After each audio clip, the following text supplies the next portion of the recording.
On peut y aller? Bonjour et bienvenue. Buzz l'éclair, ranger de l'espace. Il y a longtemps qu'on s'était vu. Pour un peu, vous me manqueriez, vous savez. Mon pauvre ami, vous n'aviez donc pas remarqué que la porte était basque? Je clique 2 fois. Et si tu cliques... Ah bah merci, t'es sympa. Bonjour et bienvenue dans Stop Motion, votre podcast sur l'animation. Je suis aujourd'hui avec Nero. Comment ça va, Nero? Bonjour, très bien, et toi? Ça va bien, ouais. C'était cool la semaine et tout. On en est encore au début, mais ouais, pour l'instant, tout se passe bien. Non. Ah oui, on est au début. Merde, c'est vrai. Le temps passe trop vite pour toi. J'allais dire on est au milieu, mais ouais. Tu es déboussolé. Oui, je sais plus ce qui se passe, c'est le bordel. Trop de bordel dans ta vie. Et c'est exactement le bordel comme ce film qu'on nous allons parler. Quel est donc ce film? Si vous avez lu le titre de l'épisode, vous saurez que c'est Jinro, la brigade du loup. Alors, on va parler d'un petit conte aujourd'hui. Un conte très sympathique, qui met l'ambiance. Ah ouais, il est pas trop connu ce conte. Non, pas très. Du coup, Jinro, la brigade des loups, c'est une uchronie dramatique de science-fiction policier, réalisée par Hiroyuki Okiura, sorti le 17 novembre 1999 dans nos contrées. Alors bon, ce film, c'est toi qui avais envie d'en parler, c'est toi qui me l'a fait découvrir et qui l'a amené dans le podcast. Est-ce que tu peux nous dire, à moi et aux auditeurs, qu'est-ce qui t'a attiré dans ce film? Non, moi c'est l'affiche et le mec avec l'armure là avec les yeux rouges. J'ai toujours trouvé ça stylé, ça m'a toujours fasciné et puis je trouve qu'on a retrouvé un peu cette imagerie là après dans les jeux vidéo comme Killzone par exemple où les bonhommes ils sont pas pratiquement pareils sauf qu'ils ont les yeux orange mais Ouais. c'est un peu le même délire quoi, tu vois. Tu vois, ça ressemble un peu. Ah ouais, c'est vrai. Ça m'a aussi fait un petit peu penser aux armures lourdes de Fallout un petit peu. Ah oui aussi. Ouais, j'y avais pas pensé mais oui, genre ce qu'il y a sur l'affiche de Fallout. Ouais. Ouais. Complètement déshumanisé, t'as quasiment l'impression que c'est un robot en fait, un pantin. Ah, mais clairement, c'est un Robocop le truc. Ouais, il y a de ça. De toute façon, on regarde dans le film, il y a un moment... Ouais, on y reviendra plus tard. Ok. Voilà, ça m'a fait penser à un grand autre personnage du cinéma de SF. Si tu penses yeux rouges, tu trouveras rapidement. Ah, ok, je crois que je l'ai. On en parlera après. Un petit synopsis, si ça vous tente. Déjà, imaginez la vie si l'Allemagne et le Japon étaient sortis victorieux de la Seconde Guerre mondiale. Ça donne pas vraiment envie, mais c'est ce que propose Non, plus ou moins Jinro. Donc, c'est une dystopie. c'est une uchronie. Ah, c'est une uchronie, c'est pas une dystopie. Une uchronie, c'est plus ou moins une réécriture fictive de l'histoire. Oui, c'est ça, c'est comme la série sur Amazon, là, The Man in the High Castle. Voilà. C'est les nazis qui ont gagné la guerre. Exactement. Du coup, tu fais une timeline parallèle à la nôtre, en fait, et tu déroules ton histoire dessus. Ouais. C'est un truc que j'aime bien comme procédé. Scénaristiquement, ça peut proposer des choses vraiment chouettes, et ça peut donner des... par exemple, une des dernières uchronies que j'ai vues qui était super intéressante, si je dis pas de bêtises, c'est bien une uchronie, c'était Avril et le monde truqué, qui est un très chouette film d'animation. Ah, ok. On pourra peut-être faire un jour, et je te le conseille, et je le conseille aux éditeurs, c'était très sympa. Ok, je l'ai pas vu, vraiment. On verra. Si on le fait pour le podcast, je le verrai. Ouais. Alors, pour le petit synopsis, il était une fois dans une ville fort lointaine, du nom de Tokyo, un gentilhomme prénommé Fusé. Il était triste et un peu perdu jusqu'à sa rencontre avec la lumineuse Kei. Ils tomberont amoureux, réciproquement mais opposés idéologiquement, et sous la pression de leur entourage, un futur commun entre eux semble incertain. Oh, ok, ça va. Tu spoil pas le film. Ça va le coup. Mais bon, on va bien spoiler dans ce podcast. Comme des cochons. Comme d'hab, oui. de toute façon, on parle du film, donc faut bien qu'on aborde la trame principale, les enjeux, tout ça. Mais j'ai presque envie de faire un trigger warning pour les gens qui n'ont pas vu le film. Allez regarder le film avant d'écouter ce podcast. Oui, bonne idée. C'est vrai que c'est plutôt un film qui est vraiment basé sur son scénario, avec quelques twists quand même, donc je conseille aux gens de le regarder avant. Ouais, bien vu. Un peu comme Perfect Blue d'ailleurs, ce genre de film d'animation. Ouais. Plutôt intéressant de le voir avant de lire des chroniques, des avis et d'écouter des podcasts dessus éventuellement. C'est vraiment intéressant de découvrir l'histoire en amont. Ouais, clairement, parce que moi, j'étais en mode... Oh là là.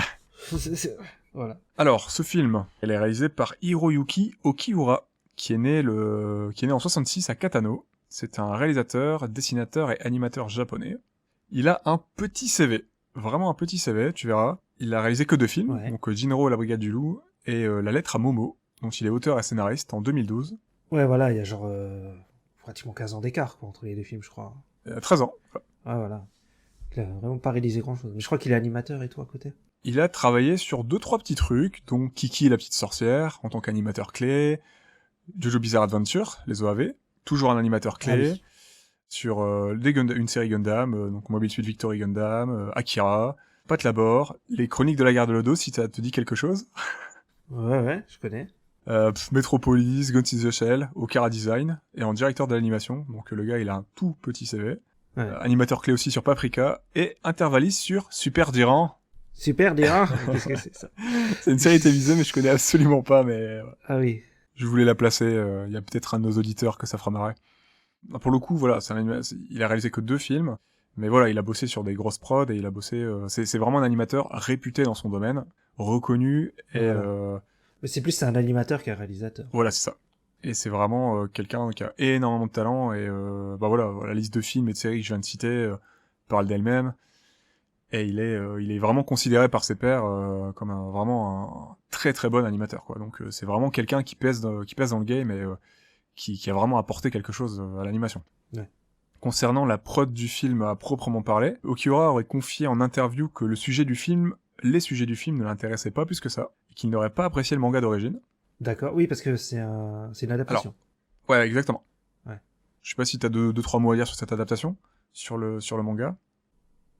Alors, ouais, pour faire Jinro, en fait, il s'est servi d'un manga qu'il a fait, qui s'appelle Kenro Densetsu, et ça lui a servi de base au scénario de Jinro, et il a confié ça à Okiura. D'accord. Jinro, du coup, est une adaptation des mangas écrits par Mamoru Oshii, qui est aussi scénariste donc, sur le film, c'est lui qui a écrit le script. C'est également la 3e adaptation du manga, donc il y a 2 premiers films qui sont sortis en live réalisés par Mamoru Oshii, qui s'appellent The Red Spectacles et Stray Dogs Kerberos Panzer Cops, toujours dans le même univers Ouais. des Panzer Cops, dont Jinro fait partie, mais qui lui est un film Ouais, parce que d'animation. j'ai vu que Jinro, il a un nom comme ça, Panzer quelque chose. Ouais.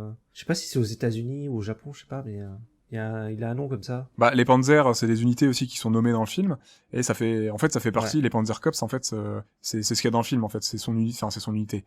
C'est son groupe, un peu type d'intervention globale dans lequel fait partie Fuzé. Et du coup, ça, ça englobe, en fait, ces 3 films, et ça englobe le manga, en fait. D'accord, ouais, mais je savais pas, sur le coup, ça, que c'était un univers étendu et tout. Je pensais qu'il y avait que un film, et ouais, c'est intéressant. En fait, c'est vraiment un univers qu'a créé Mamoru Oshii. Pour les gens qui ne savent pas qui est Mamoru Oshii, c'était un réalisateur ciné, TV, scénariste, mangaka.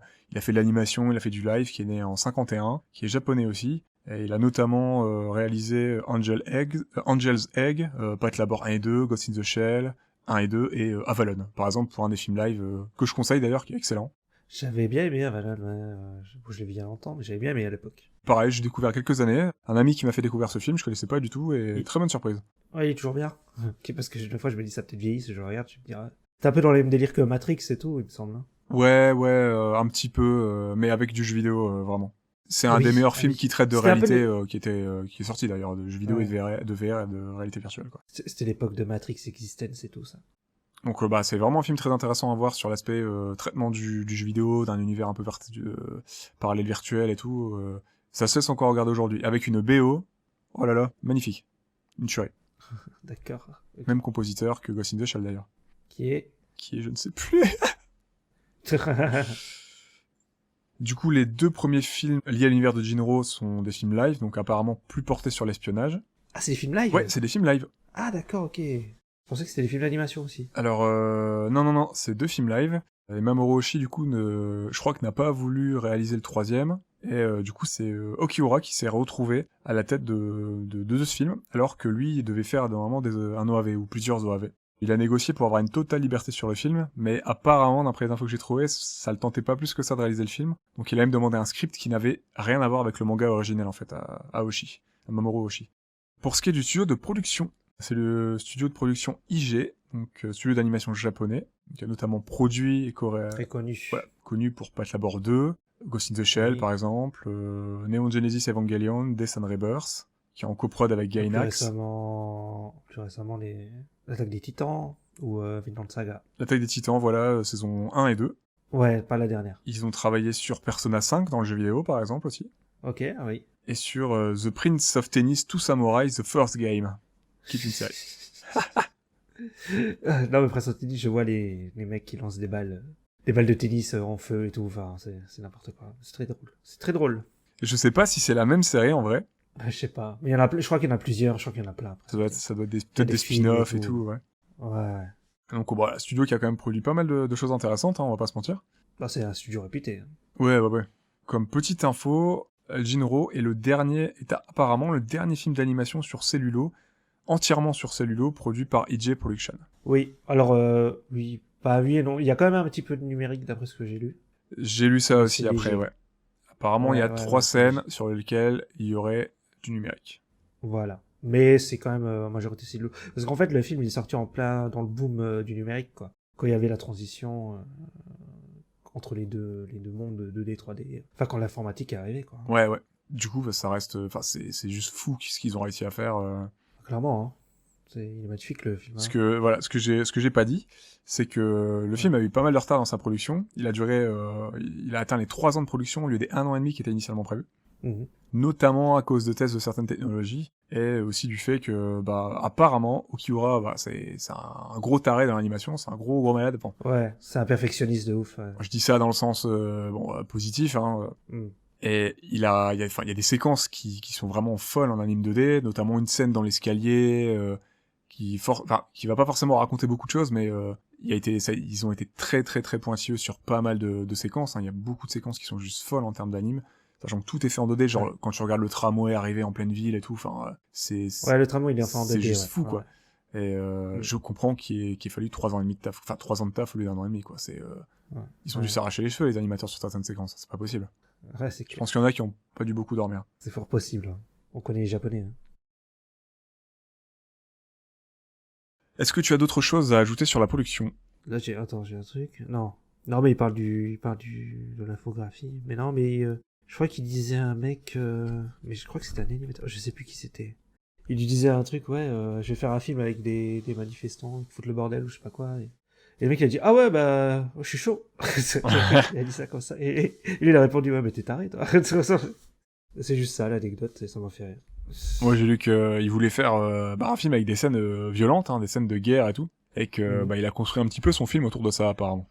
D'accord, ok. Parce qu'il n'y en a pas tellement, cette guerre. Alors, il y en a pas tellement, mais elles sont folles. Hein. Elles sont folles, elles sont très violentes et costauds, hein, franchement. Ouais. Y compris dans le détail, hein, parce qu'il a détaillé pas mal de choses, et en vrai, j'ai rarement vu un film d'animation vraiment qui est pas forcément dans l'horreur et tout, dans le gore et tout, mais traite juste de la guerre et avec des passages comme ça où t'as des membres qui explosent et tout, enfin c'est assez cru en fait, hein, visuellement. Ah ouais. C'est très cru. Mais bizarrement ça m'a pas choqué, je sais pas. Peut-être que j'ai pas de cœur, je sais pas. Après voilà, bon, je pense que toi comme moi on a déjà vu pas mal de films assez violents. Ouais, Peut-être c'est pour aussi. ça aussi, je pense. Clairement. Et là c'est quand même assez aseptisé, enfin c'est violent mais il y a un traitement assez aseptisé je trouve, mais on va y revenir, hein, mais c'est très froid en fait par moment. Ouais. T'as l'impression que c'est vraiment la froideur de la guerre en fait, c'est des fois sans émotion quoi. Mais ouais, on va revenir Ah bah dessus. clairement. Bah voilà, on peut passer au film hein, du coup si ça te tente. Let's go. Bah écoute, on voit ce film.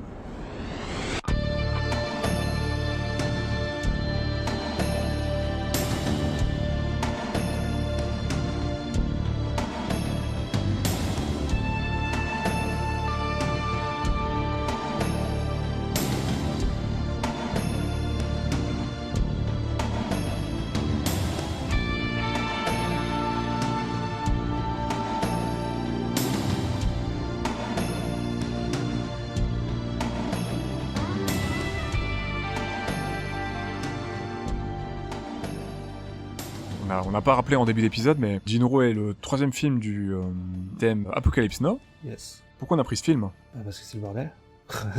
C'est l'apocalypse. C'est une forme d'apocalypse, ouais, clairement. Ah oui, hein. Quand t'as tout ce qu'il raconte au début, là. Ils disent que le chômage augmente et tout. Et puis tu prends l'histoire en cours, post Seconde Guerre mondiale, enfin c'est des décennies après, mais parce que du coup le film s'ancre dans une victoire de l'Allemagne et du Japon de la Seconde Guerre mondiale, mais le Japon on a quand même pris plein la tronche, ils se sont quand même fait bombarder nucléairement par les Américains. Donc ça, le film est introduit là-dessus. Donc on a un Tokyo qu'on retrouve quelques années plus tard, après l'occupation allemande et tout, et un Tokyo sur l'accord de Raid, avec des oppositions politiques très tendues, notamment entre les rebelles extrémistes qui sont la secte, et la dictature assez militaire finalement au pouvoir, hein, parce que tu vois des militaires qui sont dans, je sais pas, enfin dans l'endroit ou dans la grande pièce, le salon où se réunissent certains hommes politiques qu'on va suivre durant le film. Et on a quand même les forces armées et policières qui n'hésitent pas à tirer sur les citoyens. Ouais. Les rebelles qui font la même chose, hein, qui balancent littéralement des cocktails Molotov et des grenades, des bombes maison sur les flics. Ouais. On a un film qui s'ouvre sur une guérilla et toute une imagerie de la Seconde Guerre mondiale, qui m'a d'ailleurs fait un peu penser, avec notre thème, au documentaire Apocalypse, qui traite de la première à la Seconde Guerre Ah oui, mondiale. sur la Seconde Guerre mondiale. Oui, je vois ce que c'est. Ouais. Et puis de voir juste les militaires, hein, pour moi ça fait tilt, ça c'était cohérent avec l'attrait, ça correspondait vraiment à l'apocalypse pour moi, quoi. Il y a une concordance avec le terme d'apocalypse. Ouais, clairement. On peut commencer par discuter un petit peu des personnages principaux. Ouais, si tu veux. Lesquels? On va commencer par Fudze Kazuki, le protagoniste. Kazuki. Ouais, mais lui c'est compliqué parce que en fait tu sais pas vraiment qui il est. Tu sais qu'à la fin. Enfin... Ah bon, on va en parler, ouais. hein. Mais, ouais. Ouais. Moi, quand je l'ai vu, je sais pas pour toi, je me suis dit Guts. What? Ah oui, c'est vrai. Ah non, je sais pas. Mais oui, il a la même coupe de cheveux. Ouais. Guts, qu'est-ce que tu fous là? Du coup, ouais. Il ressemble de ouf. Il ressemble de ouf. Bon, il y a pas la cicatrice, l'œil en moins, tout ça, mais ouais. Et d'ailleurs, j'avais lu un truc par rapport au réal, justement, dans l'interview que j'ai lu. Il disait qu'en fait, lui, il cherchait pas un style manga, tu vois, pas un style animé. Il cherchait à faire plus des personnages qui se rapprochaient des vieux Disney. D'accord, ok. Voilà. Il disait sans ombre, sans trucs extravagants, vraiment plus les vieux Des aplats. Disney, il disait. Ouais. Moi, je t'avoue que le style graphique du film, les visuels, le chara design et tout, j'ai directement pensé à Perfect Blue. Ouais, bah ça se fait un peu réaliste, en fait. C'est, quoi. voilà, une anime réaliste, un film qui veut pas forcément... qui veut pas avoir un rendu de film d'animation, qui s'approche vraiment du cinéma live, que ça soit dans son rendu des véhicules, dans ses références, dans son contexte dans son scénario tout simplement, dans ses ficelles scénaristiques, dans ses ressorts scénaristiques, Ouais, clairement. son histoire, Ouais. et son animation aussi. Tout simplement, les personnages sont animés vraiment de manière réaliste. C'est impressionnant. Donc moi j'ai pensé à Perfect Blue parce qu'on est aussi dans cette démarche un petit peu de recherche du réel en fait, hein, même s'il y a des événements qui te perdent dans sa narration et dans son scénario, on est vraiment dans quelque chose, on est vraiment dans un pur thriller qui pourrait être un film live en fait finalement, qui a vraiment cette prétention là je trouve. Ça pourrait être un film avec de vrais acteurs. Ça passerait. Bah d'ailleurs ils l'ont fait, hein, mais après je l'ai pas vu. Mais je crois que le contexte est différent en plus. C'est pas une uchronie et tout. Je l'ai pas vu non plus. Enfin si, mais j'avais lu que ça change. C'est pas comme l'animé. Je sais pas si je le regarderai, peut-être un de ces quatre. Je crois que j'ai un ami qui l'a vu qui m'a dit qu'il était pas mal, mais. Il me paraît que ça va. Ok. Ouais. En tout cas, les armures ont l'air de ressembler à quelque chose, et on verra. Ouais, c'est déjà ça, parce que ça aurait pu être cheap. Donc Fudze Kazuki, c'est le protagoniste taciturne, qui semble dépassé par la situation. C'est le fameux loup prédateur. Point positif, il est dans une force armée qui n'hésite pas à tuer, mais j'ai trouvé que lui, il avait pas la gâchette facile, excepté à la fin. Bon, désolé, on spoil, hein, mais sur Kay, même si c'est annoncé tout au long du film, hein, que le petit chaperon rose, il va sauter, hein, il saute 2 fois. Oui. Et du coup, il tue soit sur ordre, vraiment, soit par nécessité politique. Donc vraiment, il suit les ordres, quoi. Donc que ça soit Kay ou son ami, son pseudo-ami qui le tue durant sa traque à la fin. Au début, il rechigne à tuer la jeune fille opposée à lui, qui va se faire exploser devant lui. Alors que ses collègues, eux, ils suivent les ordres, c'est vous abattez tous les opposants et il y a personne qui s'en sort, quoi. C'est une boucherie. Ah mais ça, on n'a pas d'explication et ça me perturbe de ouf. Parce que le film, il commence sur ça, quand on commence avec lui, c'est pourquoi il a pas tiré. Oui. Et à un moment, il parle avec l'autre personnage, là, de Ennemi, et il lui demande, 2 fois, en fait, dans le film, il lui demande au début, pourquoi t'as pas tiré? Il dit, je voulais le faire, mais je l'ai pas fait. C'est vrai, on n'a pas de réponse là-dessus. Et à la fin, il dit, en tout cas, j'en vois pas. Ennemi, avant qu'il se fasse buter, il lui dit, pourquoi t'as pas tiré? Et il répond pas. Et il le bute. Ouais. Et non, on n'a pas de réponse là-dessus, ça m'énerve. Le coup. C'est vrai que s'il l'avait tiré au début, finalement, il y a pas de film. tout aurait été chamboulé, quoi, parce que ça le met comme en PLS, quoi. Il est blessé, il a des il a des PTSD du stress et un choc dû au choc post-traumatique à l'explosion, parce que la gamine se fait exploser littéralement devant lui, quoi. Lui, il manque d'y rester en plus. Hein. Si ses collègues l'avaient pas couché dans l'eau, je pense que c'est peut-être pas une égratignure à son bras droit qu'il aurait eu, quoi. C'est peut-être plus, quoi. Ouais, clairement. Bah, sans doute même plus, même malgré son armure. Mais c'est tout le début de l'histoire, quoi. Après, il cherche qui c'est, la fille, etc., quoi. Ça m'a fait un peu bizarre, hein, de voir un revirement littéralement du personnage au bout d'une heure et un peu plus d'une heure et de se dire ah oui, en fait non, c'est un super agent. Qu'est-ce qu'il faisait au début? Oui. Enfin, est-ce qu'il y avait aussi une manipulation de ce côté-là? Ils ont tenté un truc. Est-ce qu'il y a quelqu'un, les opposants politiques vont mordre à l'hameçon ou pas? Enfin, c'est un peu alambiqué. Ouais, parce que c'est une histoire d'espionnage et de contre-espionnage. Donc ça fait c'est des doubles agents et tout, au fait, au final. Et au final, ouais, il doit y avoir des relectures à faire du film, quoi. Parce que pour bien. Mais je pense que c'est que des théories, quoi. Il n'y a pas vraiment de vraies raisons, quoi. Ouais, c'était une petite surprise d'ailleurs pour moi que ce soit un film d'espionnage et de contre-espionnage, parce que je m'attendais vraiment à un film d'action en fait, un peu plus tradi, classique, sans que ce soit péjoratif. Je ne m'attendais pas à avoir vraiment des retournements politiques, d'en avoir au moins 2-3 pendant le film et d'avoir aussi peu d'action en fait. Ah ouais, d'accord. Ce qui était bienvenu finalement. Bah t'en as pas beaucoup, ouais. Bah t'as bien 30-40 minutes où il se balade avec la meuf. Oui. Tu sais, où il se passe pas grand chose, il faut que discuter. Où il discute un peu avec Ennemi, après il va avec la meuf, après il discute, on le voit au camp pour s'entraîner, on le voit dans le bus. Avec Kei. Ça dure un bon moment, hein. C'est Kei Amemiya, la jeune ouais. fille, qui ressemble à la manifestante de la secte morte au début, qui se fait exploser devant Fuzé pour pas se faire abattre et puis pour pas se faire capturer surtout, parce qu'on sait pas ce qui leur arrive. Apparemment, ils sont en salle de race, ils sont capturés quand même. Ouais. Et c'est un des fameux chaperons rouges qui se baladent avec des explosifs, notamment. Oui, parce qu'en fait, la secte, ils ont des gens qui s'appellent les chaperons rouges. Et en fait, ils utilisent des femmes et des enfants, si j'ai bien compris. Pour transporter des matériaux dangereux, des bombes, tout ça, pour faire des attentats, en fait, finalement. Ouais.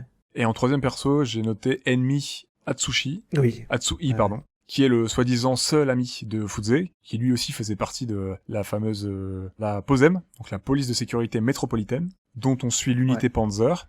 Et la Brigade des Loups, la fameuse Brigade des Loups dont on rabat les oreilles pendant tout le film, fait partie de cette unité Panzer. Mais la Brigade des Loups, ils t'en parlent vraiment comme une légende, quoi. Ouais, c'est ça. Ils te disent, ils pensent que ça existe pas et tout. Et ouais, pendant tout le film, t'es en mode, mais c'est quoi la Brigade des Loups? Et après, moi, à un moment, je me suis fait météorer pendant le film, je me suis dit, la Brigade des Loups, c'est peut-être juste Fusé tout seul, qui a créé une légende, tu vois. Un peut-être. Mais, ouais, c'est vrai que pendant le moment du film, tu pourrais te dire ça, ouais. Mais en fait, c'est pas ça. J'ai vite pensé à un groupuscule, je me suis dit, ouais, il doit y avoir un bail comme ça, un truc un peu caché, il va y avoir un retournement de situation avec ça, c'est sûr, parce qu'on nous en parle tout le temps. Tu le vois constamment, tu le vois régulièrement dans des flashs avec des loups.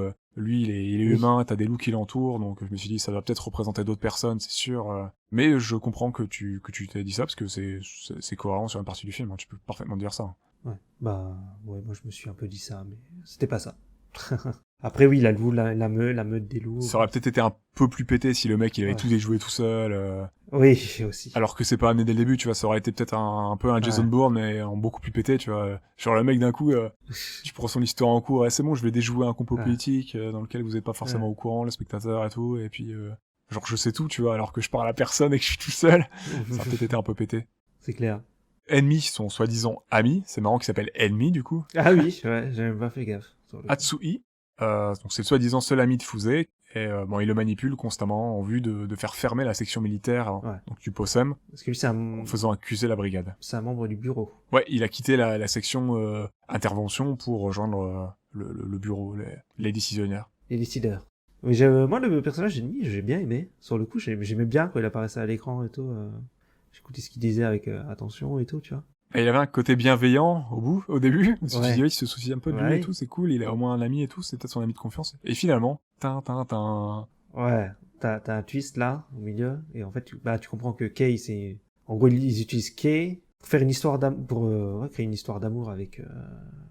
Avec Fuzé, pour manipuler Fuzé. Voilà, pour manipuler Fuzé.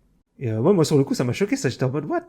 Quand il rentre dans la voiture et qu'elle est dedans, et il dit, ouais, c'est tout ce qu'ils ont trouvé, une histoire d'amour entre une terroriste et un membre de l'armée. Et j'étais, what? C'est quoi ce twist, là? Mais je m'y attendais pas du tout. Après, en réfléchissant, peut-être que ça va un peu trop vite, et que le fait qu'il survive, la PTSD, tout ça, le fait qu'il soit en PLS parce que une enfant s'est fait sauter devant lui, et qu'ils se disent peut-être, du coup, lui, c'est le plus faible. C'est peut-être c'est peut-être un peu rapide ce moment-là où lui il renvoie à la brigade, à l'académie pour retravailler. Il est un peu rétrogradé, il est puni parce qu'il a pas tué la manifestante, la membre de la secte. Et peut-être que c'est un peu trop rapide, mais du coup ils se servent de lui consécutivement à son échec. En fait, ils se disent que c'est de lui dont il faut se servir, je pense, pour faire tomber l'unité Panzer en fait. Tu vois. Ouais. Mais c'est peut-être un peu trop rapide justement. C'est peut-être un peu trop mystérieux. Ils ont peut-être pas montré assez de choses, ou il manque peut-être une séquence pour faire le lien en fait, lisser cette partie-là, tu vois. Ouais, mais j'aime bien que ce soit pas lissé. Parce que t'es en mode what? Tu pourrais le découvrir, mais que ce soit, parce que là tu peux te dire un petit peu, ça sort un peu nulle part, parce que comme tu disais il y a 5 minutes, comment ils auraient pu prévoir que, tu vois, non, en fait je pense pas qu'il ait prévu, et je pense que ils ont sauté peut-être sur cette opportunité, tu vois. Ouais. Ils auraient pas pu prévoir qu'il allait résister à une explosion, pas tirer, tu vois, tout ça. Sachant qu'en plus apparemment c'est le meilleur, donc c'est quand même surprenant quoi. Que finalement il se laisse... Oui, Oui, en fait, ça veut dire qu'ils ouais, ils avaient prévu qu'il allait... ouais. Mais je pense que c'est pas possible. Du coup, ce que t'es peut-être censé comprendre, c'est que il profite de cette occasion. Il s'y attendait pas que Ouais, moi, c'est plus que ça que j'ai compris. Hein. Pouzet, il a fail dans sa mission pour les militaires. Lui, il est rétrogradé, il est renvoyé à l'académie et son pote se dit il y a peut-être moyen de faire accuser l'unité Panzer d'une bêtise et s'en débarrasser politiquement et nous, ça nous arrangera pour faire nos bails un peu plus tard en politique, quoi. Clairement. Pour les gros opposants, du coup, il y a la secte. C'est les rebelles, terroristes, clairement, qui sont opposés au gouvernement de manière générale. Et dans le gouvernement, t'as ceux qui en ont marre de la police militaire, du coup, le POSEM, avec l'unité Panzer, l'unité de Fuzet, et t'as l'unité de militaires, les gens qui dirigent toute cette unité, la POSEM, qui, eux, aimeraient bien garder leur unité, en fait, finalement. Ouais, il y a un clash entre les deux unités. Ils le disent au début qu'ils s'entendent pas avec la police et que ça fout toujours la merde, ils disent et tout. Donc tu te retrouves un peu avec tu te retrouves avec une police normale, et une police vraiment militaire surentraînée. Enfin, c'est pire que le SWAT, en fait. Ouais, bah oui, là, c'est abusé. C'est vraiment, c'est un escadron d'extermination. Je sais pas, mais c'est un truc de malade. C'est ça, escadron de la mort. Ouais, clairement. Ils m'ont un peu fait penser aux Death Troopers de Star Wars Rogue One, que tu vois au tout début. Ah, les noirs? Ouais, les Death Troopers les noirs. Ouais. Oui, c'est pas faux. Mais ils sont plus fins, les Death Troopers. Ouais, mais avec leurs gros canons et tout, ils font vraiment imposant et tout. Il y avait un petit peu ce délire là, je trouve. Ouais, ils font flipper. Hein. Ça m'a rappelé ça, mais c'est tout. Ouais. Il y a un peu ces Death Troopers, en fait, finalement, ils sont vraiment là pour exterminer, quoi. T'as aucune chance d'en réchapper. Ah, ouais, plus ils ont des super armures et tout. Des armes de fou, des mitraillettes de malades là, des espèces de sulfateuses. Enfin, c'est pas des sulfateuses, mais bon, ça tire vite, quoi. Alors, j'ai le nom de l'arme. Ah ouais. Attends, si je me trompe pas, j'espère qu'il y a personne qui est spécialiste des armes et qui ne tombera pas dessus, un auditeur ou une auditrice qui ne tombera pas dessus. Je crois que c'est une version modifiée d'une arme, du coup, de la Seconde Guerre mondiale, une arme allemande, qui serait un MG42 Machine Gun. D'accord, ok. J'ai déjà entendu le nom Machine Gun dans les jeux vidéo. Ouais, Machine Gun, c'est genre les grosses mitrailleuses et tout, hein, c'est... Ouais. Parce que du coup, t'as plusieurs armes qui sont vraiment reprises directement, inspirées vraiment de la Seconde Guerre mondiale, ou reprises un petit peu, le MP-44, le Fuzi FG-42, t'as le Panzerfaust Rocket, qui est un lance-roquette, un lance-missile, qui est utilisé dans les égouts à la fin, et t'as quelques armes britanniques. D'ailleurs, dans les refs, t'as aussi un véhicule, le VW-82 Kubelwagen, qui est une voiture ouverte qui ressemble à un wagon, en fait, qui ressemble à un bac, ça veut dire baquet, je crois. Qui est une voiture qui était vraiment utilisée pendant la Seconde Guerre mondiale, qui a un véhicule militaire produit entre 40, 41 et 45, si je dis pas de bêtises. Et t'as la fameuse coccinelle de Volkswagen, qui a été produite, qui a été commencée... Ah oui, la coccinelle. Ouais, je crois que la production a commencé avant la Seconde Guerre mondiale, je crois, et elle a continué jusqu'à quelques années. Ouais, bah c'est connu, la coccinelle, il y avait même un film, la coccinelle... Bugs Love, un amour de coccinelle. Il y en a 3 ou 4 5 Ouais, il y en a plusieurs. J'aimais bien ce premier film. Je l'ai pas vu, mais je le connais. J'aime bien la musique aussi. Enfin bref, on s'égare. Oui. Donc tout ça pour rappeler qu'il y a vraiment une grosse imagerie de l'Allemagne, une grosse présence de refs allemands au Japon, parce que du coup, d'après ce que j'ai compris, l'Allemagne a occupé le Japon, dans le film, hein, bien sûr, je parle pas en vrai, a occupé le Japon dans cette Uchronie pendant pas mal d'années. À 20 ans, je crois. Ouais, ils expliquent tout au début, mais il y a beaucoup d'infos, je trouve, au début du film. Beaucoup d'infos, Ouais. C'est vrai que la mise en contexte, j'aurais peut-être préféré quelque chose un petit peu plus finaux. Ouais. Même s'il y a les images, que ça aurait tu pu être comprennes pire, pendant le film et tout, mais ouais. Ça aurait pu être juste un carton noir et dans les années 60, dans une uchronie, nanana, tu vois. Non, là, c'est bien, au moins c'est imagé. Mais ouais, ça fait un peu contexte un peu facile quand même.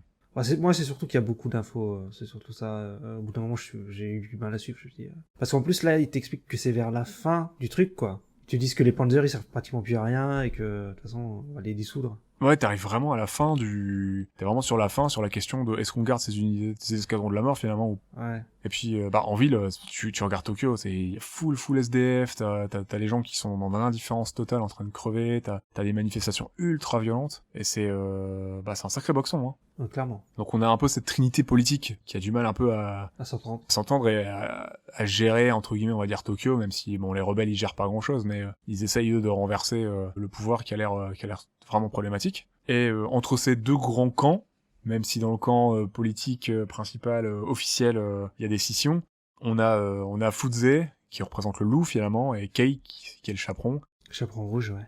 On a leurs rôles qui sont vraiment définis par leur environnement.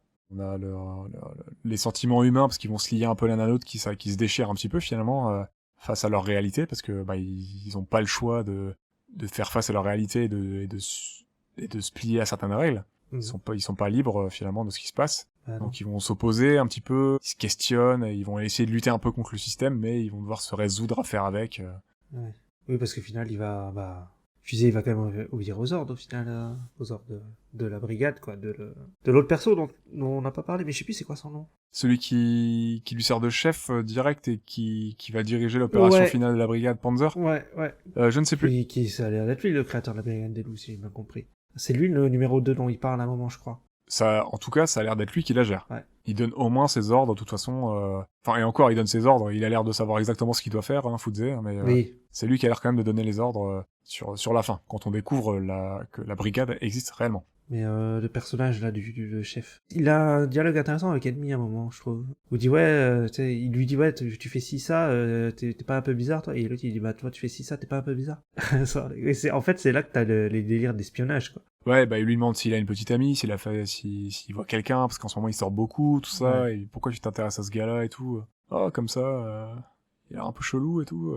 Alors qu'il le connaît très bien, en fait. Ça, oui. Alors qu'il le connaît très bien. Ils se sont déjà vus en dehors du taf et tout. Ouais. Ils se filent des informations. Tu penses qu'il veille sur lui? Bah je pense ouais. C'est clairement ce que le film de toute façon essaie de te faire comprendre. Hein. Mais il y a la séquence aussi, tu sais, dans le musée. Laquelle? La séquence où il s'infiltre? Ouais, elle est vachement bien cette séquence. Ah, elle est vachement Ouais, bien. ouais. Je pense que c'est une des scènes qui m'a le plus marqué. Ouais. Je m'attendais pas à ce qu'il se fasse ça et c'est génial. Oui, parce qu'en fait, au début, tu penses qu'il va prendre le flingue. Alors après, il le range dans le tiroir et il se barre, il va sans flingue, en fait. Et il assomme tout le monde. En mode Solid Snake, là. J'avoue que c'est fort. Il prend pas son flingue peut-être parce que son flingue il lui est propre. Enfin, son flingue entre guillemets d'officier, je sais pas. Ou alors il se dit on va peut-être pas flinguer les gens du gouvernement. Donc, Ouais, je pense que c'est plus ça, hein. Je pense qu'ils vont pas flinguer les... Ouais. Parce que là, il mais assomme un peu tout le monde. Après, il prend une mitraillette, mais il la lâche pour que ça fasse du bruit, pour qu'il se... Tu sais, quand... elle Malin. tombe... Ouais, c'est malin. Elle tombe, elle s'allume, enfin, elle tire partout et ça fait du bruit. Et donc, tout le monde descend les escaliers. Et lui, il est héros, quoi. Ah, il est fort. Ouais. Je trouvais que c'était une super scène d'infiltration, vraiment bien animée, t'es dedans. Grave stylé. Franchement, je penserais qu'il tirerait un peu Dans dans... le tas, quand même. Ouais. Je m'attendais pas à ce qu'il fasse une scène d'infiltration. Tout comme la scène de course-poursuite en voiture après, je pensais qu'il y aurait une vraie scène de course-poursuite, et non, finalement, non, il se barre, il arrive à l'Esmé, Oui. et il continue à pied. Oui, il connaît la pied, ouais, après il dit ouais, bah, barre-toi, mais après il y a l'histoire du toit. Un toit qui vont un moment là dans l'histoire et après ils y retournent. Ah oui, où il y a la fête foraine, Ouais, les carrousels et tout. ouais.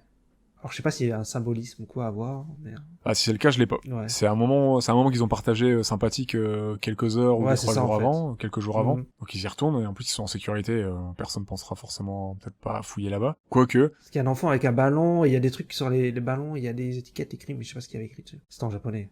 moi si j'étais une espionne pour l'ennemi, j'aurais dit tous les endroits où j'ai été Bah ouais. avec le gars que j'espionne et j'aurais fouillé sa zone quoi. C'est Mais bon, bizarre, hein. Sur le coup. c'est un peu bizarre. Mais par contre, l'endroit où ils vont à la fin, là, dans les égouts, la porte, Ouais. on la voit à un moment dans un de ses rêves, où Oui. il voit Kay mourir et se faire bouffer par les loups et tout. Ouais, on la voit. Ouais, je sais pas, je suis sûr qu'il y a un délire aussi avec ça. Que bon, c'est pas pour rien qu'on la revoit, quoi. Kay, c'est annoncé 3 fois qu'elle meurt Ouais. dans le film.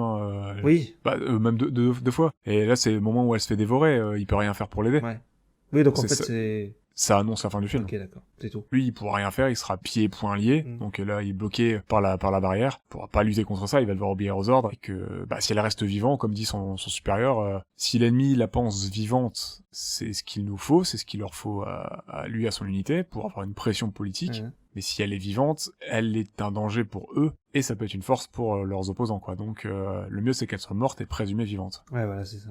Mais ils disent qu'elle, elle sait aussi depuis le début qu'elle va mourir, de toute façon. Bah après, c'est pareil, quand tu rejoins la secte, elle s'est fait gauler entre deux, mais Oui.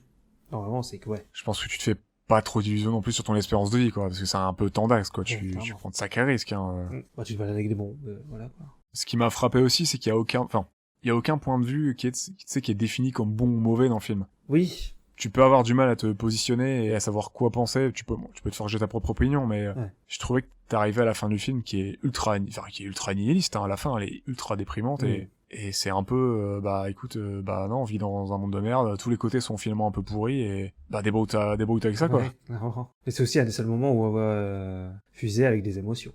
La toute fin. Un des seuls, ouais. Ce moment-là où est le moment où Fuzé et Kei s'embrassent. Ouais, aussi, ouais. C'est vraiment, parce que même quand il tue son pote et tout, il revêt son armure, c'est fini. Enfin, c'est un masque de fer. Ouais, il devient Tu vas tueur, quoi. rien laisser transparaître, Mm. quoi. C'est la mort, La vient mort la mort, incarnée, quoi. ouais, bah, clairement. Tu faisais un parallèle avec Terminator tout à l'heure, je pense, quand tu disais yeux rouges. Voilà, Et exactement. ouais, bah, c'est un Terminator, quoi. Sur le coup. Il va terminer. Quand il se balade dans les égouts avec sa grosse machine gun là qui tire dans le tas, il résiste aux explosions et tout. Enfin, pour moi c'était vraiment Terminator. Il y avait un petit côté slasher hein, dans cette séquence-là. Il traque ses ennemis. T'as juste les yeux rouges dans la pénombre et les gars ils sont en panique, ils peuvent rien faire, ils ont aucune force de frappe. Ouais, les méchants un peu comme dans Halloween ou Vendredi 13 ou les trucs comme ça où les mecs t'as l'impression qu'ils sont invincibles quoi. Et tu leur tires des trucs dessus, ça leur fait rien, ils reviennent tout le temps et puis ils le butent quoi. Ouais. Sinon, on est vraiment sur une revisite complète du Petit Chaperon Rouge. Ah bah clairement, ça va pas d'en parler. Et je sais pas si t'as vu. De quoi? Le livre, il a un livre Petit Chaperon Rouge. Ouais. Qui est en allemand d'ailleurs. Oui. Le livre est en allemand. Donc je me dis que c'est peut-être une version, la version des frères Grimm, qui est dans son livre, peut-être, comme les frères Grimm étaient allemands. Ah, c'est possible. Jacob et Willem, qui étaient philologues, linguistes et conteurs allemands. Ils ont retranscrit beaucoup de contes et en ont modifié pas mal et adapté pas mal dans leur recueil en fait de contes. Parce que le Petit Chaperon Rouge, à la base, c'est un conte oral que Charles Perrault a été le premier apparemment à retranscrire, en tout cas en France, à l'écrit. Ok. Et celle du film est plus proche de celle de Charles Perrault, parce que dans la version de Charles Perrault, le Petit Chaperon Rouge se fait becter. C'est un win pour le loup, hein, D'accord. la version de Charles Perrault. Ouais. Alors que la version de Grimm, c'est la lose pour le loup. En général, c'est la mère Grand et le chaperon qui arrivent à contrôler le loup, à être victorieux sur le loup, en rusant en fait, soit en jouant sur sa gourmandise, ou en faisant appel aux chasseurs, tout ça. Ok. Ouais, non, là, on est plus, comme tu dis, sur la version française, sur le coup, ouais. Ouais, sur la version de Perrault, qui, du coup, ça finit très mal pour le Petit Chaperon Rouge. Mais ils auraient pu faire... en fait, ils auraient fait l'inverse, ça aurait été le conte de Grimm, quoi. Si Fusée, il mourrait à la fin. Ouais, ça aurait pu. Parce que c'est vraiment une relecture du Petit Chaperon Rouge, en fait, en film d'animation, quoi. D'ailleurs, c'est peut-être même un petit point, je trouve... Peut-être un peu trop. En fait, c'est appuyé constamment, le Chaperon Rouge, c'est cité régulièrement. Le mot Chaperon Rouge est employé pour les rebelles. Voilà, il a le livre. Et le loup, la brigade du loup, il y a le livre et tout. Et à côté de ça, on se tape des séquences de rêves, des tripes, où tu vois littéralement des loups dévorer des gens, traquer, être autour de Fuzé, des séquences oniriques, illustratives, hein, clairement. Et puis tu l'entends. Pendant tout le film, en fait, t'as le conte qui est raconté. T'as la fin à la toute fin. En fait, je pense, 2-3 passages dans le film. T'as le début du conte, t'as le milieu, et après t'as la fin à la toute fin, quoi. Ça fait un petit peu en voix off, quoi. Au cas où vous auriez pas compris, les gars. Ouais, c'est ça. On parle du Petit Chaperon Rouge. Vous êtes sûr que vous avez compris? Peut-être un petit manque de subtilité. Ça me fait penser à Windows Vista à l'époque, là, quand ils disaient tout le temps, êtes-vous sûr de vouloir lancer cette application? Vous êtes vraiment sûr? Êtes-vous vraiment sûr? Mais oui. Mais les séquences, je les trouve très chouettes, hein. Les loups, ils sont magnifiques. Ouais, ils sont beaux. Les séquences sont ultra parlantes, sont cool, mais voilà, ça fait un petit peu, bon, les gars, je suis pas sûr que vous allez comprendre mon film. On va bien appuyer sur le fait qu'on parle de loups et d'enfants qui vont se faire dévorer. Sans compter les rebelles, rien que dans l'introduction, qui sont vraiment traqués comme des animaux, hein, comme des rats d'égout. Par la meute, la meute de Panzer, les loups, quoi. Il y a aussi, la première fois qu'il va dans le musée, il se met contre une vitre et il y a des loups. Oui, il y a des loups aussi, c'est vrai. Mais le plan est stylé, moi j'aime bien quand il se mettait comme ça, qu'il y avait des loups derrière. Ah bah, le film est régal, hein, question plan, c'est une tuerie. Ouais. Le film est entièrement en 2D, traditionnel sur celluloïd, donc tout est peint sur celluloïd et animé sur celluloïd, à l'exception, apparemment, d'après les infos qu'on a trouvées avec Insta, de 3 scènes. Ouais, c'est lesquelles sur le 3 plans. Par contre, j'ai pas l'info, je sais pas du tout. Mais la 3D serait liée, si j'ai bien compris, et si les infos sont exactes, à la gestion de la caméra. Ouais, il y a des délires comme ça. Pas forcément aux objets animés qui seraient dessinés, mais à la gestion de la caméra pour avoir un plan intéressant. Mais je saurais pas dire lequel parce qu'il y a pas mal de plans qui sont fous. Et des fois ils sont pas en 3D. Je sais pas c'est lequel qui est en 3D. Et il y a un petit peu de 3D qui a aussi été utilisé en pré-prod pour la prépa de certains plans. Donc je pense pour une visualisation, un test. C'était pour des tests, des machins. Ouais, pour une prévise, tout simplement. Les décors, je pense, trucs comme ça. Donc on est sur une anime très réaliste, on en a déjà parlé. Mais ça reste un c'est un des derniers qui fait vraiment des trucs sur celluloïd. Ça se fait plus du tout sur celluloïd maintenant. Si?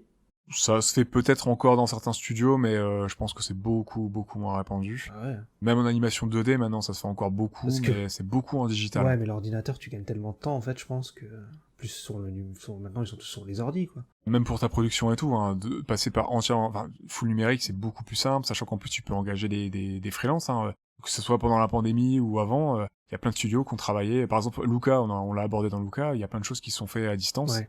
Sur Primal, par exemple, c'est pareil, il y a des animateurs français qui ont bossé depuis chez eux, hein, en freelance, directement, et ils interagissaient, via net, avec les studios, avec les réalisateurs, tout ça, et ça pose pas problème, quoi. Ça se fait. Oui, voilà. Il t'envoie ton fichier, Ouais. le taf sur lequel t'es engagé, tu fais ceci, cette séquence-là, cette Ouais, scène-là. parce qu'à l'époque, tu pouvais pas faire ça. Hein. Genre, envoyer les cellulos, tu l'envoyais Non, par, non.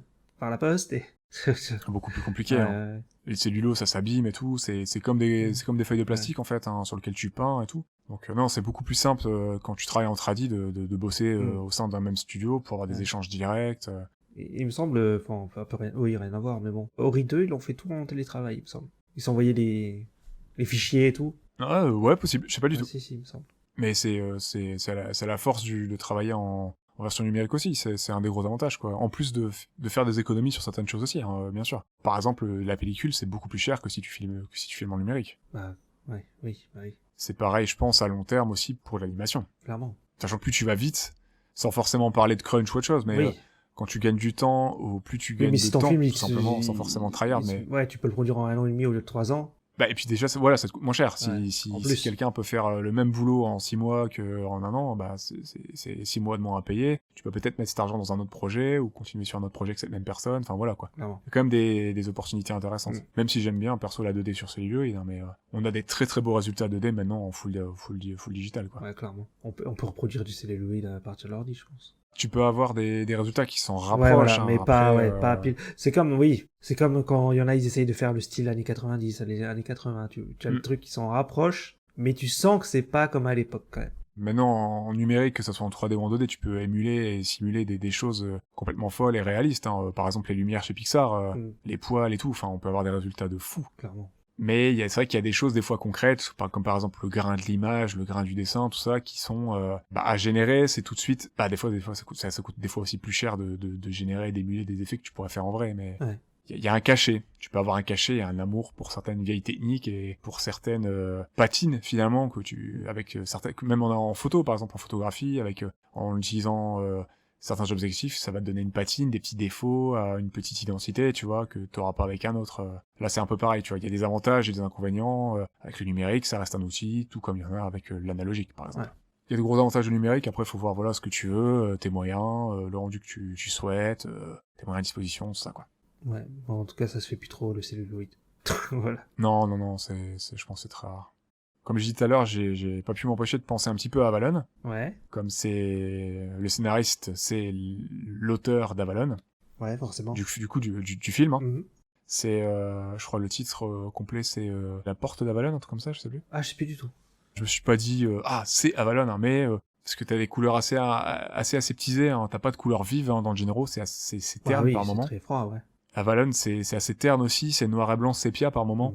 Et t'as ce côté assez froid en fait, parce que c'est un peu crade aussi Avalon. Hein. Il y a un côté post-apo. Ouais. T'as une ambiance assez lourde et aussi une intrigue qui prend son temps, une colorimétrie particulière, un petit peu comme dans Jinro. Je trouvais que ça se répondait un petit peu et tu retrouves des choses et puis pareil des thématiques un petit peu communes, les armures, tout ça et tout, l'utilisation d'armes militaires dans les points communs entre ces deux œuvres. Je me souviens plus assez pour faire des parallèles, je t'avoue. Bah, moi c'est parce que j'ai quelques images encore bien en tête. Ouais. Et que je l'ai vu il y a 5 ans, donc je me souviens encore de certaines choses, quoi. Moi, c'était il y a 15 ans. Voilà, ça se comprend. Ouais. J'ai adoré les armures, d'ailleurs. Je les ai trouvées super classe. J'aime beaucoup les persos déshumanisés, les persos masqués. Quand c'est bien fait, j'adore ça. Ah bah oui, moi aussi, moi je l'avais dit. Hein, c'est le visuel hein, qui m'a attiré de Jinro. Hein. Quand j'ai vu le bonhomme avec juste l'armure et les yeux rouges, là, la pochette, je la trouve ouf, en fait. Bah pareil, hein. Quand tu m'as partagé ça, je me suis dit, ah ok, ouais, il se passe un truc. Ouais, voilà. Ouais, avec le visuel, il donne envie, quoi. Grave. Et toute cette imagerie de la Seconde Guerre mondiale que je trouve folle, quoi. Bon, après, ouais, tu peux la trouver fascinante. Ouais, clairement.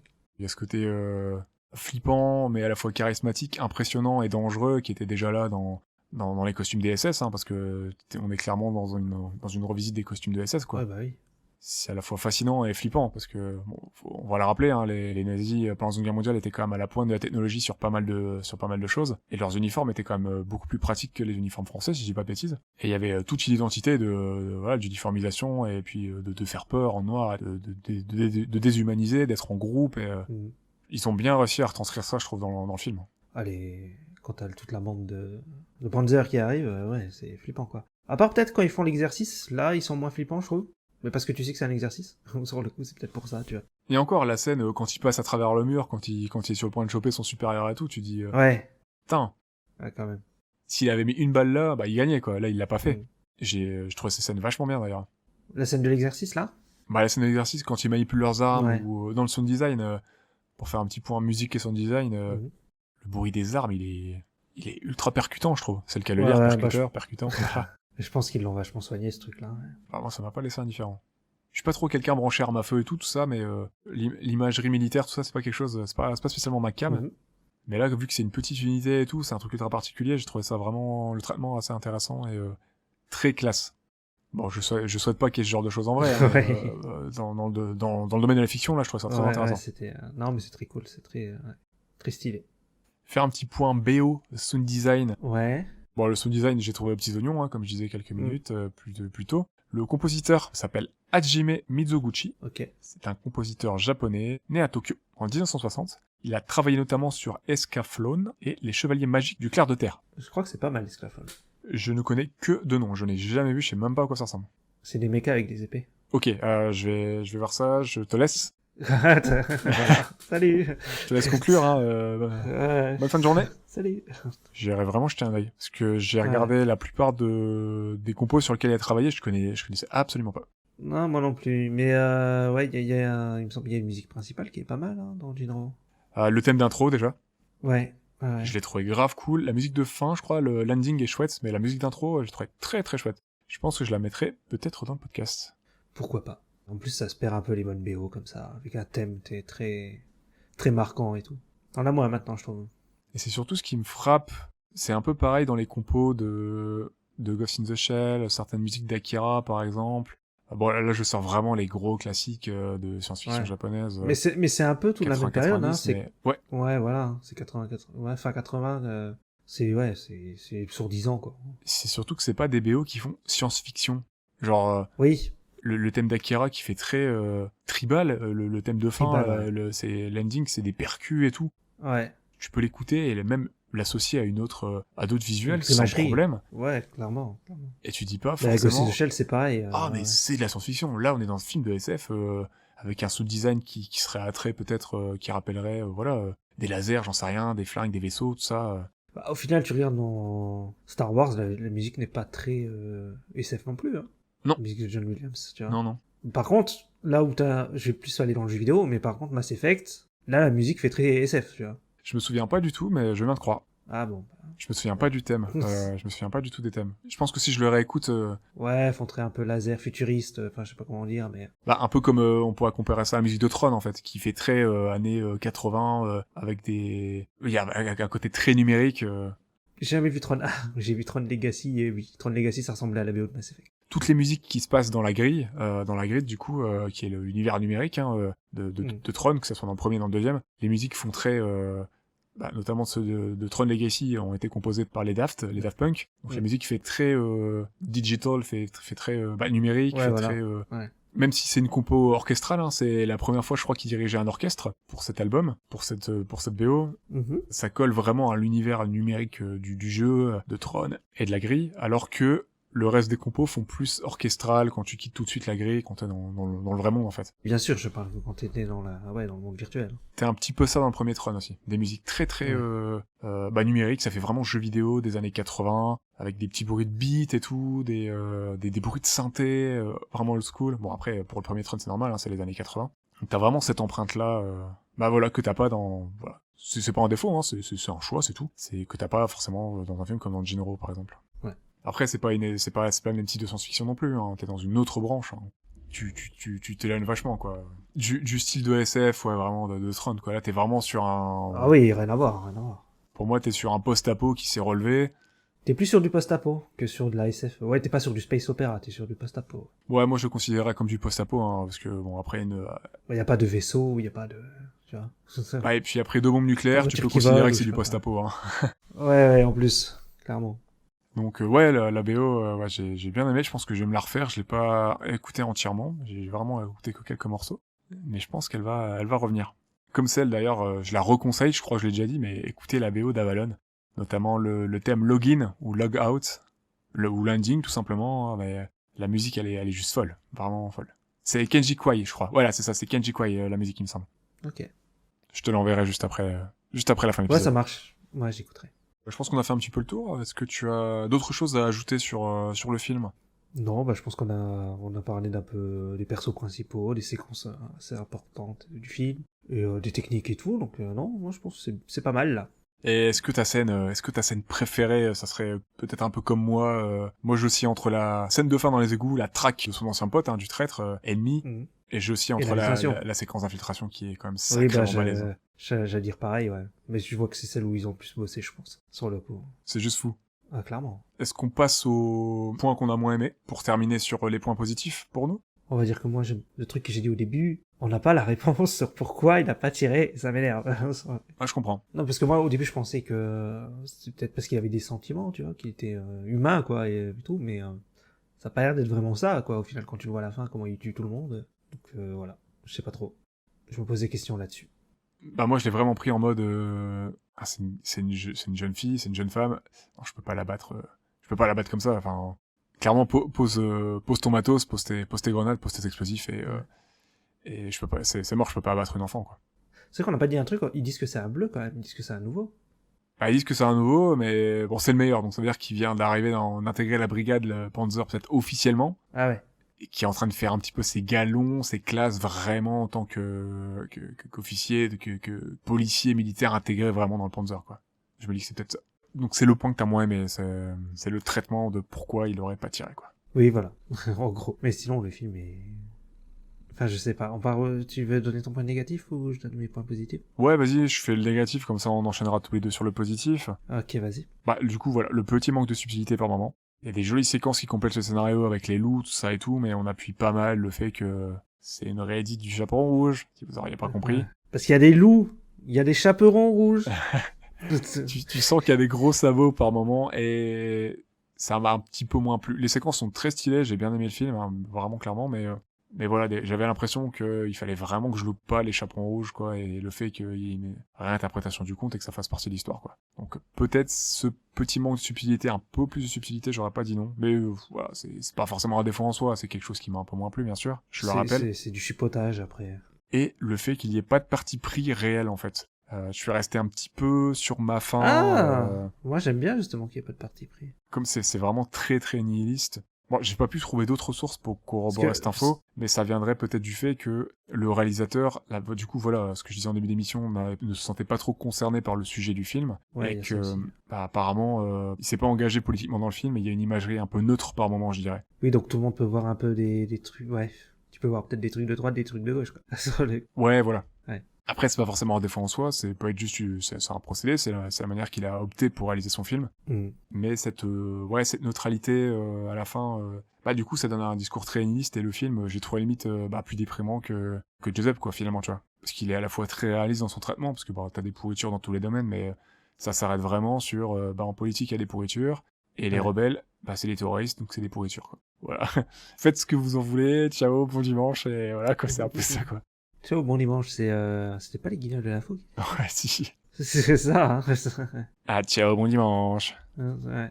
Sur les points que tu as préférés, ce qu'on a préféré, qu'est-ce que tu aimerais mettre en avant? Bah, c'est beau. Voilà. Je suis d'accord, c'est super beau. C'est beau, quand même. Hein. Le style d'animation et tout est vraiment stylé, et puis, bah, comme on disait, le côté réaliste et tout, un peu comme si c'était un vrai film, j'aime bien, quand même. J'ai beaucoup apprécié aussi. Ouais. Vraiment beaucoup. Je m'attendais pas à ce que ça soit aussi fin dans l'animation, et aussi précis, millimétré, aussi, bah, réaliste, quoi.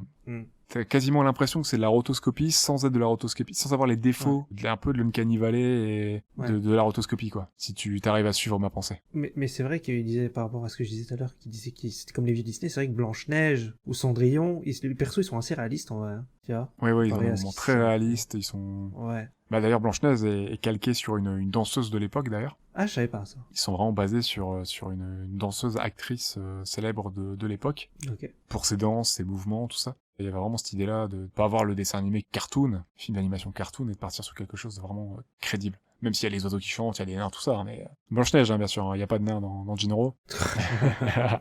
Il aurait pu y en avoir. Hein. Pas traité de la même manière, j'espère, mais oui, il y aurait pu. Donc j'ai beaucoup apprécié le scénario un petit peu tiroir, c'était une petite surprise quand même. Je sais pas si tiroir, ça serait le meilleur terme, mais... Et la petite surprise de voir que... Ah si, quand même, ouais. Que c'est un film filament d'espionnage, de contre-espionnage, donc plus cérébral qu'action. On va dire vulgairement, comme ça, trivialement. On est plus sur du Night Shyamalan que sur du Michael Bay. Ouais, on se rapproche plus du thriller policier. Ouais, thriller surtout. Ouais. Ou du David Fincher, on va dire. Je rapprocherais ça un petit peu peut-être d'un Jason Bourne, mais en plus beaucoup plus posé, bien sûr. Hein, Ah ouais, Jason Bourne, ça court partout, la caméra, elle se pète la gueule. pas avec une shaky cam sous acide, hein, Ouais. de Monsieur Paul Greengrass, avec beaucoup moins de séquences d'action. Mais pour le côté... Côté espionnage, ça côté un petit peu espionnage, ouais. Ok. Et puis les armures, les masques, Ouais. la brigade Panzer... Horrible, hein, cette brigade, mais Tellement elle remplit bien son job et elle pète la classe. Enfin, Ouais, clairement. Une fois ça qu'elle est sympathique. dans le champ de vision, qu'elle est dans l'image, tu la quittes pas les yeux, quoi. Les yeux rouges, là, ça te happe, c'est fini, quoi. C'est clair. C'est vraiment la mort qui Mais rôde, ça veut ils dire marchent que tout c'est- doucement, Ouais, ça veut dire. ils courent pas, ils arrivent, ils traquent l'ennemi doucement et ils tirent. C'est ennemi, avant qu'il meure, il lui lance une roquette. C'est ça la roquette que tu disais, non?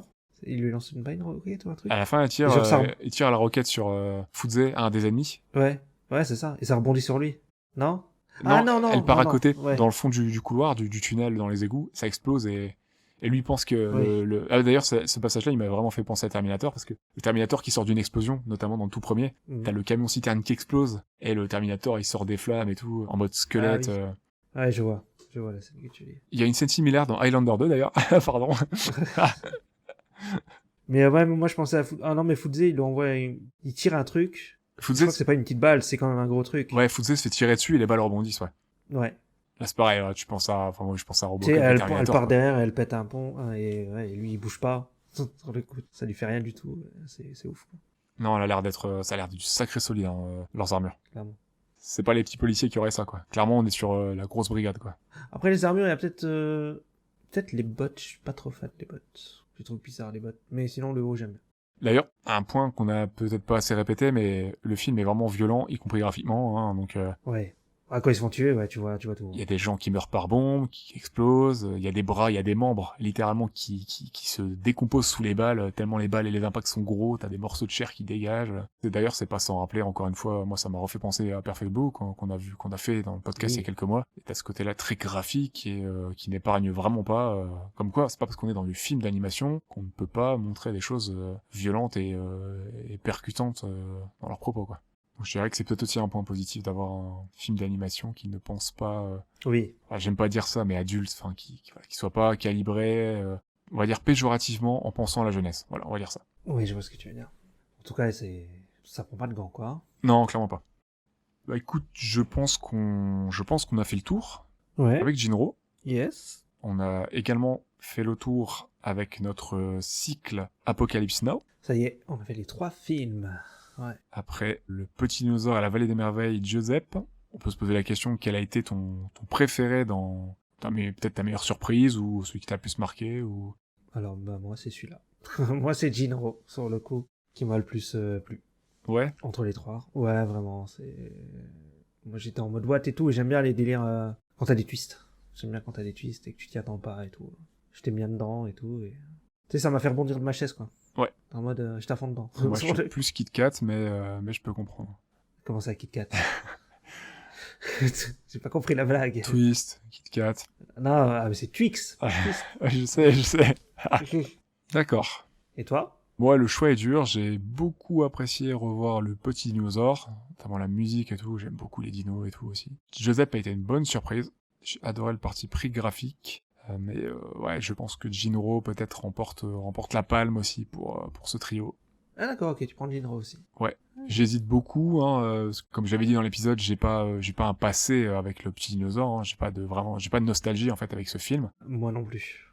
Je Mais crois pas que je l'ai dit, je sais plus. Mais j'ai vraiment- moi non plus. Je l'ai pas spécialement vu quand j'étais gamin. Moi non plus, je l'ai peut-être vu une fois, et comme j'avais dit dans l'épisode, j'ai dû voir une ou deux suites en fait. Hmm. Mais voilà, j'ai pas d'affect nostalgique avec ce film, et j'ai beaucoup apprécié le revoir. La musique, l'ambiance et tout, et ouais, le choix est quand même assez dur. Mais je pense que je vais opter pour Jinro, c'est une bonne surprise. Ça donne moins le smile que la fin de premier film de Petit Pied. C'est un peu Ouais. plus peut-être déprimant, Bah oui, ça c'est complètement déprimant. mais ça se joue un peu. C'est 3 excellents films, j'ai trouvé. Hmm. Jinro, je pense que ça sera aussi pour la surprise que je le mets dans le top entre ces 3 films. Ok.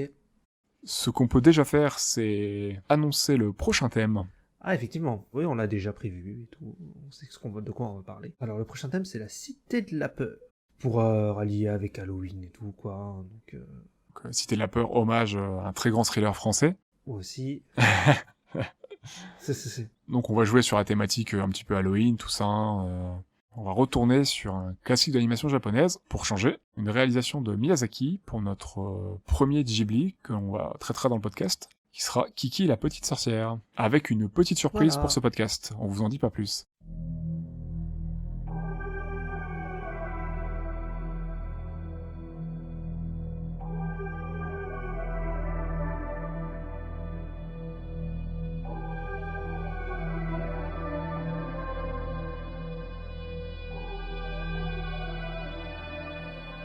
As-tu des news pour nous, Ista?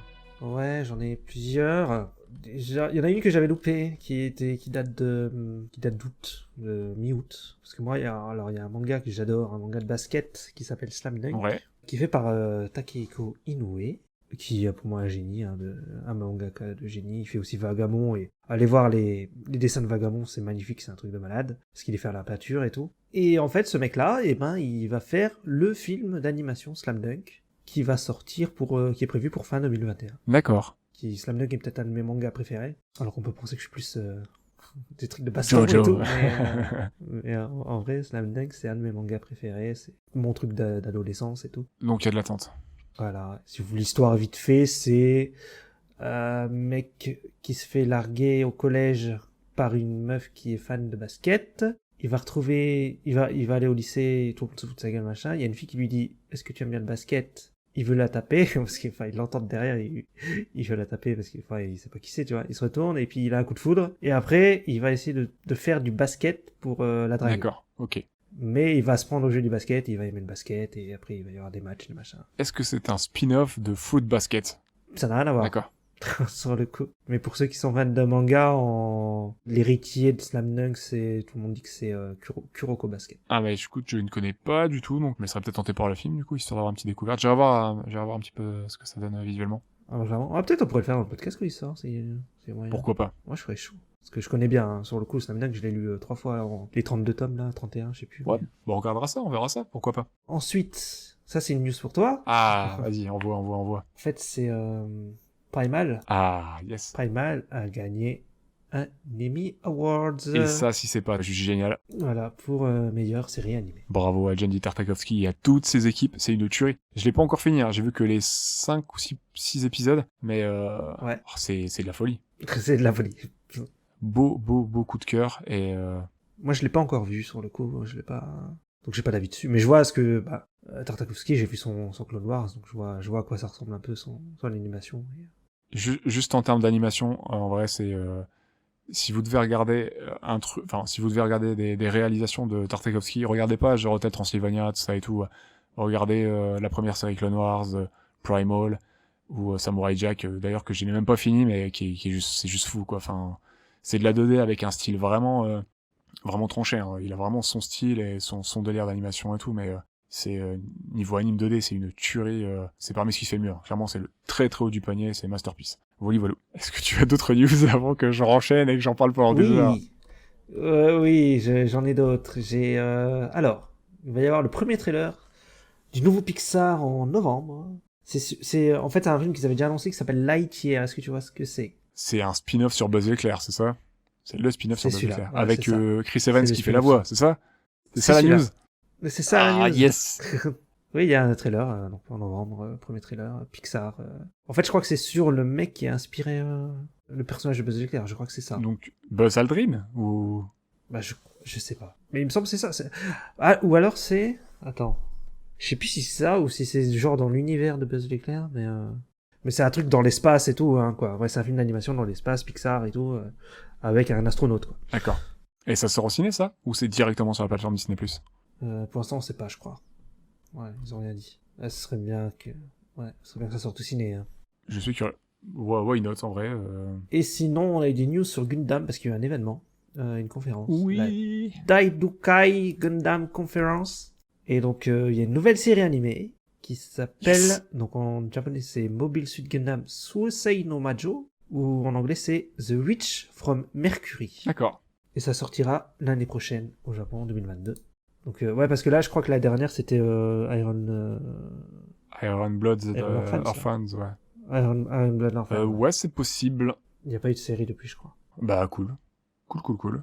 Il y a ça, il y a un nouveau film d'animation qui s'appelle Cucurus Doan Island. Et donc, le film, ce serait une réécriture du 15e épisode de la série animée originale Mobile Suit Gundam. Et c'est un film d'animation qui sera, pareil, 2022, l'année prochaine. D'accord. Et il y a juste les Iron Blood Orphan qu'on parlait, ils vont les transformer, ils vont les faire en 9 OAV. Oh. Voilà. Ouais, bon, la série est très bien, hein. D'accord. Ouais, mais ça, j'ai l'impression qu'il s'amuse toujours à faire la version film après la série. Ok, d'accord. Et voilà, j'ai fini. Je suis circonspect.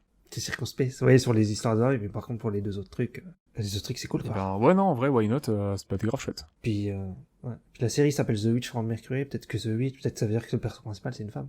Ce qui serait une première au sein de Gundam. Je crois, hein. Ouais, je crois qu'il n'y a jamais eu de personnage principal Il féminin. me semble que non. Bah écoute, pourquoi pas, il serait temps. Ils arrivent à faire des personnages féminins secondaires très très cool, mais voilà, des fois, ils gâchent un peu ce potentiel-là parce qu'elle reste que des personnages féminins qui sont tout aussi capables et ultra badass pour certaines qui sont des pilotes de folie. Hein. Il y en a quelques-unes, notamment dans Iron Blooded Orphan, mais qui se contentent des rôles secondaires voire tertiaires, quoi. Donc ça pourrait être bien de... En plus, dans certains Gundam, c'est vraiment un travail d'équipe. Ça pourrait être bien d'avoir des femmes au sein de l'action, dans les rôles principaux, quoi. Ça apportera un petit vent de fraîcheur aussi, quoi. Ça changera, quoi. Bah, clairement, ouais. Faut trouver un peu des nouveautés, là, pour relancer le truc. Ouais, de ouf. Bon, après, les fans de Gundam, ils seront toujours au rendez-vous, ça, c'est sûr. Bon bah, on aura peut-être une surprise de ce genre, on verra ça. Ouais. Bah écoute, merci pour tes news. Mais de rien. Merci de nous avoir écoutés. Où est-ce qu'on peut nous retrouver, Ista? Et bien sûr, les différents réseaux sociaux, comme Twitter, Facebook ou Instagram, @StopMotionPod. N'hésitez pas à nous suivre, à nous mettre des petits commentaires, des notes, si vous le souhaitez. 5 étoiles sur Apple Podcast. Yeah. Le bon move. Nous, on vous dit à très vite avec le nouveau thème, la cité de la peur. Voilà. Ciao, ciao. À plus.